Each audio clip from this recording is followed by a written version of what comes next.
strengthening our democracy. And let me tell you, as someone who lives with him, he wakes up every day, and thinks about what's best for this country. Please welcome America's 44th president and the love of my life, Barack Obama.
The only person stupid enough to speak after Michelle Obama.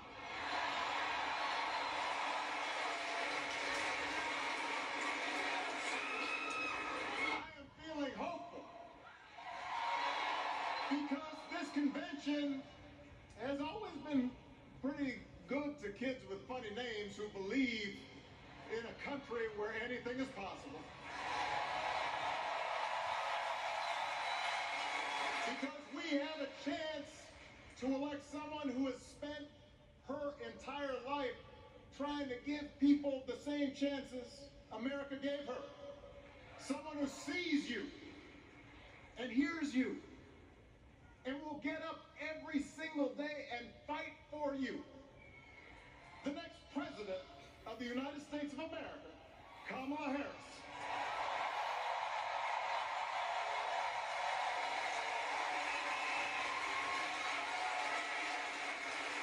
It's been 16 years since I had the honor of accepting this party's nomination for president. And I know that's hard to believe because I have not aged a bit. But it's true. And looking back, I can say without question that my first big decision as your nominee turned out to be one of my best. And that was asking Joe Biden to serve by my side as vice president.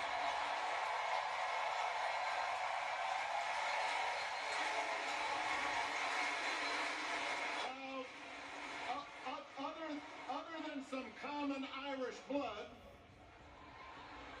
Joe and I come from different backgrounds. But we became brothers. And as we worked together for 8, sometimes pretty tough years, what I came to admire most about Joe wasn't just his smarts, his experience. It was his empathy and his decency and his hard-earned resilience, his unshakable belief that everyone in this country deserves a fair shot.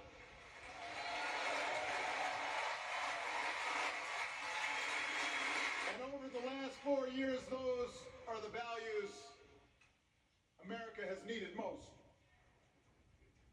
At a time when millions of our fellow citizens were sick and dying, we needed a leader with the character to put politics aside and do what was right. At a time when our economy was reeling, we needed a leader with the determination to drive what would become the world's strongest recovery. 15 million jobs, higher wages, lower health care costs.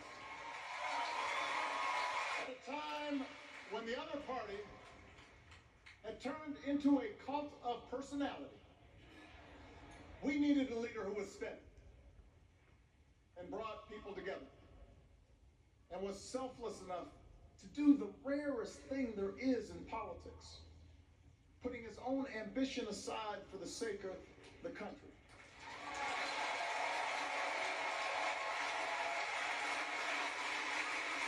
History will remember Joe Biden as an outstanding president who defended democracy at a moment of great danger.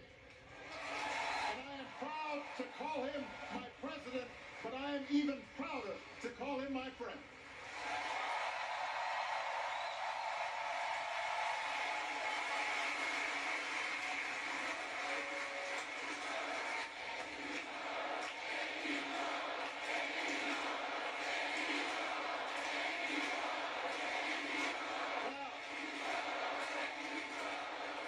Torch has been passed. Now it is up to all of us to fight for the America we believe in. And make no mistake, it will be a fight. For all the incredible energy we've been able to generate over the last few weeks, for all the rallies and the memes, this will still be a tight race in a closely divided country. A country where too many Americans are still struggling. Where a lot of Americans don't believe government can help. And as we gather here tonight, the people who will decide this election are asking a very simple question. Who will fight for me? Who's thinking about my future, about my children's future, about our future together? One thing is for certain, Donald Trump is not losing sleep over that question.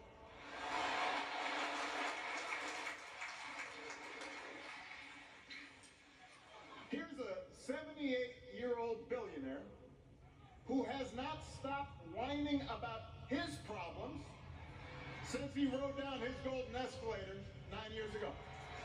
It has been a constant stream of gripes and grievances that's actually been getting worse now that he's afraid of losing to Kamala. There's the childish nicknames, the crazy conspiracy theories, this weird obsession with crowd sizes.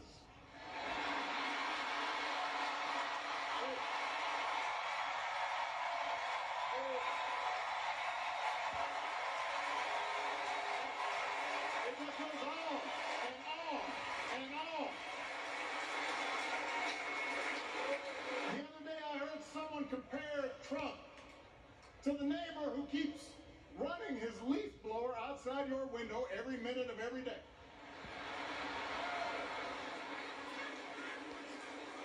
Now, from a neighbor, that's exhausting.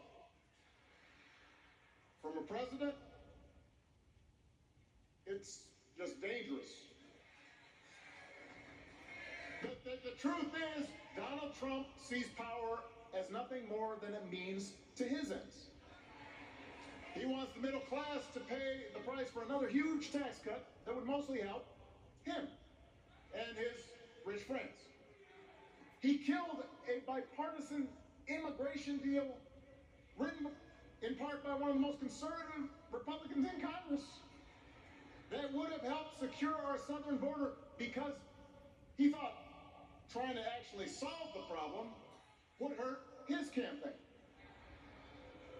He doesn't. Do not boo. Vote.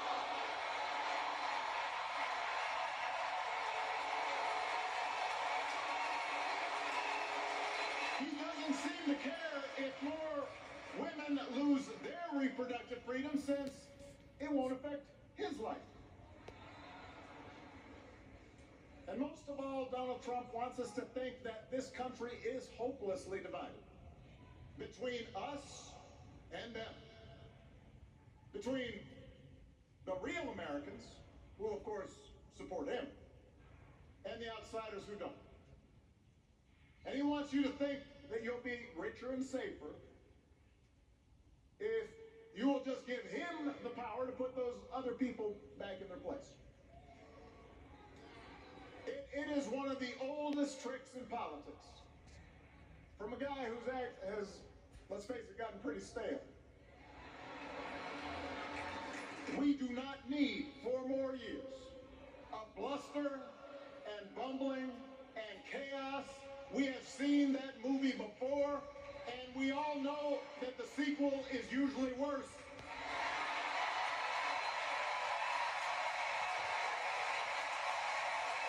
America's ready for a new chapter. America's ready for a better story.